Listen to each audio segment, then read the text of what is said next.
Hello, everyone, and welcome to my channel. I'm Elizabeth. I am so excited to tell you that my Thanking God video today is going to be Thanking God for Jesus.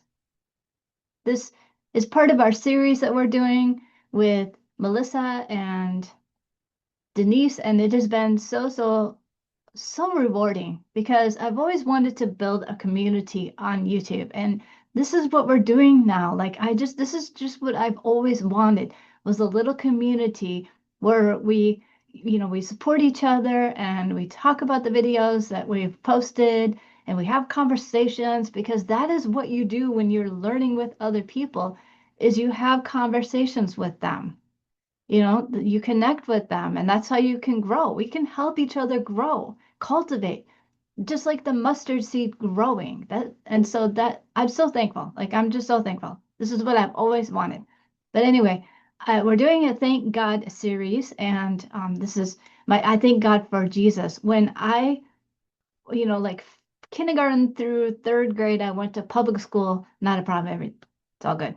But fourth grade on to 12th grade, I went to a Christian school in two different states. And so fourth or fifth grade, I can't remember. I think I was eight. I'm pretty sure I was eight.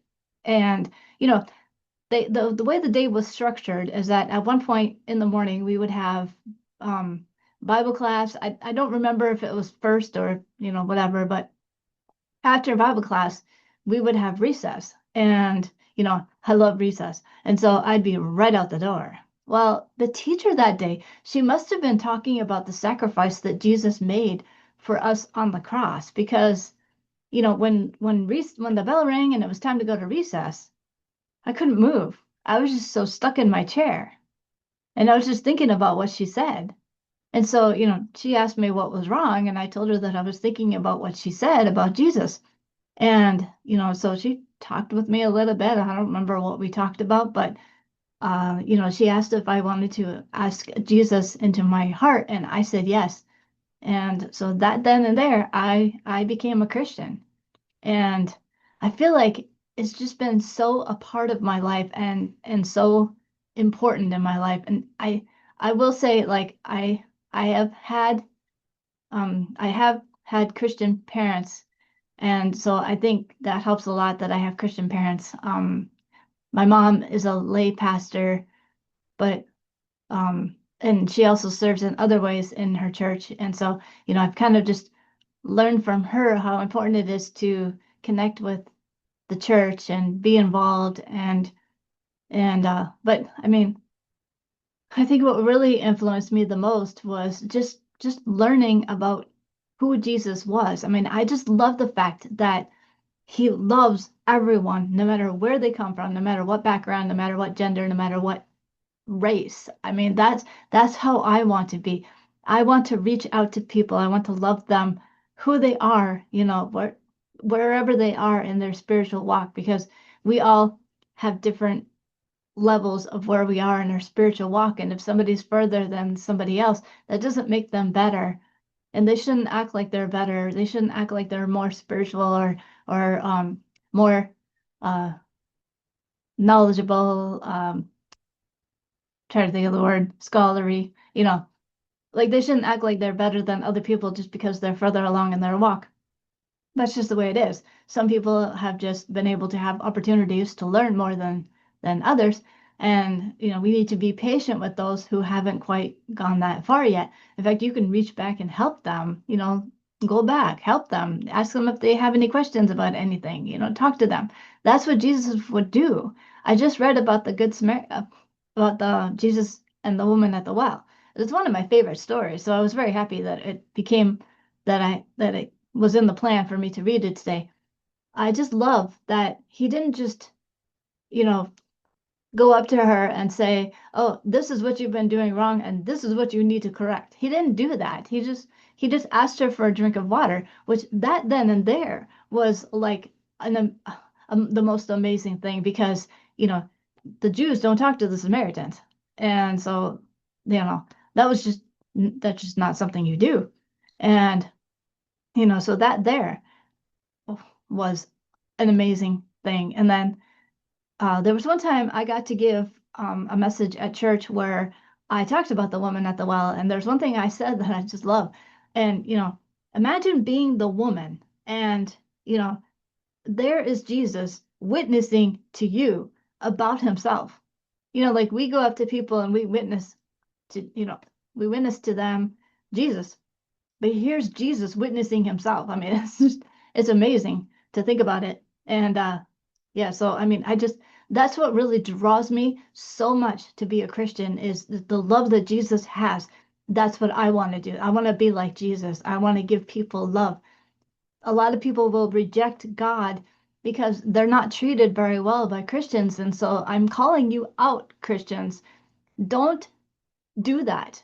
Don't be like the world. We are supposed to be different. We're supposed to be set apart. I love the wheat and the tares because, like when harvest time comes, the weeds are going to get pulled up right up with the wheat. There's nothing you can do about it. So let's think about it. If you look like everybody else when the harvest time comes, when Jesus comes and he takes everybody away, if you look like everybody else, how's he going to know the difference? Like, how's the harvester going to know the difference? Do you understand what I'm saying? Like, I know Jesus knows everything. I know God knows everything. I know. But I mean, you're gonna get taken up with everybody else, and we're supposed to be set apart, put in the barn, so that we can be harvested and taken to heaven, which is what we all want. We all want to be with Jesus. We all want to be harvested to be with Jesus. And so I'm just saying that we need to be different, and it's going to make us look weird. I mean, we're going to be so weird because we might, like if somebody says something mean or nasty to us, we're not going to respond mean and nasty in return. We're going to be kind. And it's interesting because a lot of times people will change their attitude based on your response. It's amazing. Like even on Facebook, there could be somebody who kind of leaves a nasty comment to my comment, and if I comment in kind, they're like blown, like they don't know what to do, and so they just start spouting off and all this kind of stuff, and it throws them for a loop. They were looking for a fight and they didn't get it, and so it's just amazing. And I have been shown so many reasons to be a Christian. Like Jesus has just been with me so much, and I tell you what, one thing that really has solidified that I want to be a Christian was the miracle that I witnessed when I was in high school. I went to a Christian school in Minnesota, and we were doing like a science experiment after church, and so we had boiling water on one side of the room, okay? And then we were on the other side of the room at the teacher's desk looking at a textbook, talking about things. Well, the teacher's 2-year-old niece walked into the room and dumped the boiling hot water all over her face, all over her shoulders, everywhere. And so of course we rushed to her because we heard her scream, obviously. And so we called 911 and the paramedics came, and they asked us, they said, who shielded her face? Because there's a handprint on her face. And if somebody shielded her face, they're going to have to be treated too. Well, we told them none of us did. I mean, none of us. None of us shielded her face. Okay, so there was an angel that came. I just believe it. I firmly believe it. You will not convince me otherwise. That an angel came and shielded her eyes so that she would not go blind from the boiling water. I mean, that right there was the miracle that told me, wow, there's something to this. Okay. And then, throughout my whole years, I've always had, some kind of way to implement Christianity. Like I owned a daycare center for 10 years. And so I would implement, Bible lessons into the daycare and stuff like that. And I just really always feel like God is always with me. And like I'm trying to do something, and I'll ask God for help, and he'll help me through it. He'll show me the way. He gives me the best ideas. I never know what I'm going to do. And so like I'd be like, maybe I will think of it. Maybe I'll think of it like, this is what I want to do, Lord, and He'll show me the way. He'll provide everything. Let me tell you, okay, so like last year I filmed a movie, and I really wanted like an army tent and a lot of army stuff. Well, it just happened to be that we found a surplus store downtown that had army. So I got an army jacket and army pants, and then there was a guy on Facebook that was selling a army tent, which like I just wanted a tent. So I just kind of looked for a tent, and then I saw that he had an army tent, and I was like, that's perfect. That's what I want. So you see what I mean? God just puts these things in my place, in my way, in my view, so that I can find them and they're there when I need them. I just feel like he's always with me, whatever I do. Now, when I was in my 20s, I did kind of look at, I didn't, I was not interested in joining, but I just wanted to make sure that I wasn't just doing something because I wasn't just being a Christian because it was part of my childhood. And so I looked into Buddhism, and there was these Seventh-day Adventists that would visit my house, periodically. And so I talked with them, and it's not for me, okay? Like I have just decided that none of that is for me, and that the Jesus that I want to follow is the one that I've already described earlier in this video. That's the one I want to follow. And so I really don't associate with any specific um, denomination. Like I do go to a church that has a denomination. It's not non-denominational, but I don't consider myself this or that or that. I am a Christian. That's it. Like I'm not it doesn't to me it's not important for me to identify in with any certain denomination. I just don't feel like that's important. What's important is what I do with what I learn in the Bible, Jesus in my life, how I treat others, how I conduct myself, how I conduct my life, how I rely on Him. We need to make sure that our path, our eyes are only set on Jesus when we have a hard time. We can't have Jesus and other things. Like you just can't. It has to be Jesus only. Like I never could figure out how to explain that. And now I think I can. I think it just occurred to me. A lot of times, I would play like this online game while I was watching TV. And, I came to find that after a while, I just didn't really like doing that because I felt like I couldn't really pay attention to the show, because I would have to like periodically look back at my phone to see who texted, or whatever on the game. And so I started I always have this problem, with these online games when you're playing with other people. I don't like to play at night because at night is when I like to watch TV, and that's when they're on. And so I have a hard time being friends with anybody on games. Like I still am friends with one person, but I can't really play with them with anybody because I like to be on earlier. And so I kind of think of that as like, you know, trying to pay attention to Jesus, but at the same time doing these other things that are distracting. Like you have to be hyper laser focused on Jesus. And so I did make a series on my other channel last year or the year before, where I had a series where I did why I am a Christian. And I thought about kind of looking at those and seeing if there's bits and pieces that I can put together in a new video and repost it on this channel. So I'm going to look into that. I don't know when it will be. It might be a while yet, but I kind of would like to do that. Yeah, some parts I might take out because, like the story that I already told you with the little girl, I said that and that, and I don't need to say it again because I've already said it here. So I might take that out, but I don't know if there's anything that I want to reshare, like, clip it up. I don't know, but I'm going to look at it.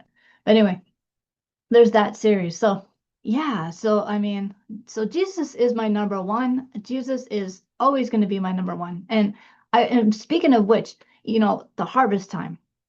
A lot of people don't realize you have got to train right now. I mean, they don't, I think they have this idea, and okay, this is highly debatable. This is the most debated subject. I think I don't want to get into it. Don't send me letters, I'm not going to defend myself for the rapture or pre-trib or mid-trib or whatever. I don't want to do it. I don't write me letters. I don't want to talk about it. Everybody has their own opinion, and I respect everybody's opinion. But I think there's a danger in believing that we're all just going to be raptured and we're not going to have to go through hard times or anything. I think it's so dangerous because if you think that something is not going to happen, why would you prepare? I mean, I could say I'm never going to have a fire in my house, so I don't need to prepare. That would be ridiculous. I could have a fire. There's wires everywhere in this house. One of them could go wrong and I could have a fire. It would be silly. Speaking of which, we should update our detectors and maybe get a fire blanket up here. See, we should prepare. So I think there's a danger in believing that we're all just going to be raptured up and not have to go through hard times or whatever. It says literally that we are going to have to suffer. And in fact, it literally says we have to suffer for 10 days. And I'm sure it's going to be day and night, like all day, all night torture. Because if you think about it, 10 days doesn't seem too bad. But I don't even want to think about the torture that we're probably going to go through. I don't know. It's not everybody. It says some people will be tortured for 10 days. So I don't know if that means that some people will be tortured for 10 days and some people will be tortured for longer days, or some people maybe not tortured at all. I don't know. But I just think that right now we are soldiers in training and we have got to start training. And I know that there are people, I'm not saying nobody is, okay. I know there are some people who are training, but yeah, I think it's really important to train right now. We've got to train. We've got to be ready. So anyway, so hopefully I did not bore you to tears with this little talk that I did. I am becoming quite vocal lately, which is really amazing. But yeah, so anyway, I believe that is all of that I want to say. And I'm pretty satisfied. So yes, let's end this right now and I will see you. So thanks so much for listening. Please subscribe and I'll see you in my next podcast. Bye-bye. On YouTube, Instagram, Facebook too. Community waiting just for you with messages to